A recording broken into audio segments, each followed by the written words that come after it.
Assalamualaikum warahmatullahi wabarakatuh. Salam pada semua pemirsa yang berada di seluruh Nusantara. Semoga selalu dilindungi oleh Allah Subhanahu wa taala, diberikan umur panjang, kesehatan, diberikan rezeki yang limpah. Allahumma amin ya rabbal alamin. Mari eh, hari-hari ini kita sering disajikan di dalam TV-TV, mungkin sudah dari dulu, mungkin dari dulu sampai sekarang mungkin sudah ada ya, di mana ada seorang ibu membuang anaknya, membuang bayi, seorang anak membunuh orang tuanya, seorang bapak memperkosa anaknya, banyak korupsi di pejabat-pejabat, walaupun banyak yang juga yang enggak melakukan, tapi yang diliput semua menandakan bahwasanya kerusakan umat manusia.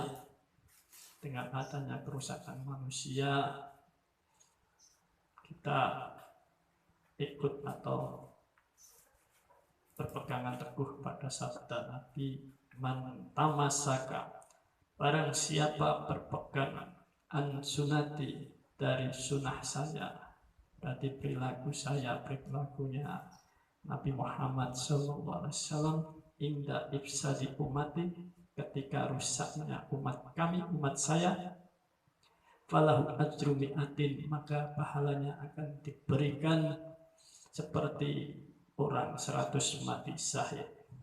Ketika rusaknya umat Nabi Muhammad, maka kita berpegangan pada sunnah Nabi, yaitu mengikuti atau memegang perilakunya Rasulullah SAW, akan mendapatkan pahala seperti pahalanya orang 100 mati syahid.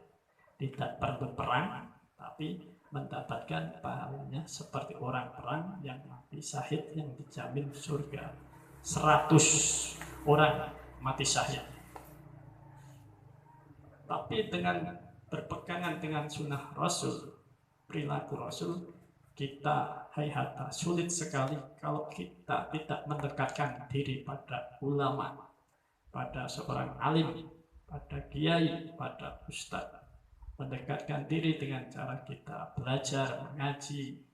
Kalau kita tidak belajar mengaji di pesantren-pesantren, kita mendengarkan fatwa-fatwanya, mendengarkan maidoh hasanahnya, agar kita bisa mengetahui sunnah-sunnah Nabi, melihat perilaku-perilaku ulama kita sebenarnya juga mengikuti Nabi. Contoh, ketika ada tamu, beliau menghormati tamu.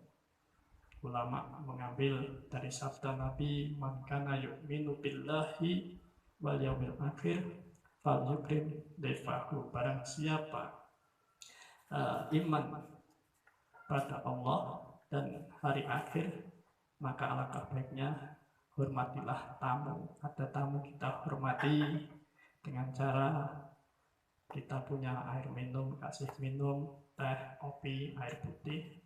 Kita ada makanan, suruh makan. Nah, itu kita termasuk mengikuti berpegangan pada sunnah Nabi. Banyak sekali apa yang dilakukan, sunnah Nabi itu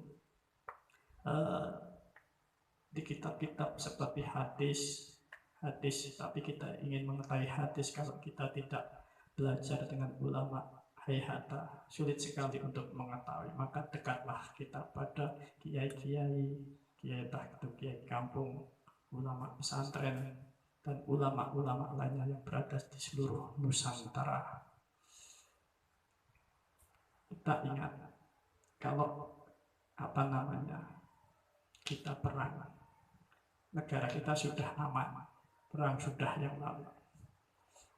Ya, bentar lagi kita merayakan kemerdekaan, jadi nggak perlu perang. Kita menikmati kemerdekaan hasil jerih payah para pejuang-pejuang kita, seperti Imam Bonjol, Tengku Umar, Cut Nyak Din, banyak sekali yang saya tidak ketahui, Pangeran Diponegoro, Walter Mongosuti, Gusti Ngurah Rai, Pak Timura, Sultan Hasanuddin, ayam jantan dari timur. Kita hanya menikmati. Kita laksanakan. Dulu kita ibadah nggak tenang karena adanya peperangan. Kita sekarang sholat ke masjid aman, ya kan? Ngaji di pesantren aman. Anda bisa tengok-tengok di Palestina, mau sholat aja kadang ada bom nyasar di mana? Syria, Irak, apalagi sekarang di Ukraina ataupun Rusia, kan gitu. Karena terjadi peperangan. Nah, negara kita sudah negara merdeka, kita nikmati kemerdekaan kita dengan cara belajar, ibadah, bekerja, dan jangan kita melawan pemerintah. Jangan kita menentang pemerintah, karena kalau kita melawan pemerintah namanya bugot. Negara harus ada pemimpinnya. Untuk serangan dari luar udah ada TNI, serangan dari dalam ada teroris, udah ada polisi, Brimob, Densus 88. Kita nikmati aja kemerdekaan kita dengan cara kita ibadah dan ikuti pemerintah yang sudah sah. Sebab apa? Kalau tanpa adanya pemerintahan, ya akhirnya seperti kita dulu, dipimpin oleh VOC hengkang, dipimpin oleh Jepang. Setelah Jepang kalah dibom sama Amerika, akhirnya terjadi mau direbut lagi di Surabaya. Belum serangan 1 Maret atau serangan Fajar Yogyakarta. Kita bentar lagi merayakan kemerdekaan kita. Ingat, pejuang-pejuang kita banyak yang mengorbankan agar kita cucu-cucu beliau bisa menikmati kemerdekaan kita. Hadiah Fatihah pada semua para pejuang-pejuang kita, entah yang meninggal tidak dikenal, hanya makamnya aja dikasih bendera, tapi pejuang pahlawan tanpa nama banyak sekali. Kita nikmati kemerdekaan kita. Jangan mau kalau ada orang ajak untuk melawan pemerintah, itu namanya bugot. La dororo wala diroro. Setiap yang mengakibatkan bahaya itu harus disingkirkan, apalagi yang membahayakan. Setiap yang membahayakan kesatuan Republik Negara Indonesia harus disingkirkan, apalagi yang membahayakan. Itu tugas keamanan, yaitu TNI dan Polri. Tugas ulama harus bekerja sama dengan pemerintah. Kerjasama, sama-sama kerja. Ulama mengajarkan agama, dalam mengajarkan agama di pesantren, mengajarkan pendidikan yang dimana ikut agar kita bisa mengikuti sunnah Rasul. Dan apabila menyampaikan pengajian yang dimana pengajian isinya tentang ibadah, amaliyah, kesunahan apa yang dilakukan oleh para nabi-nabi yang terdahulu dan nabi kita seperti Nabi Muhammad. Kalau ada yang mengajak melawan pemerintah, itu namanya bugot. Bugot harus diperangi. Kalau mengkritik pemerintah sah-sah aja, boleh-boleh aja, karena pemerintah perlu dikritik.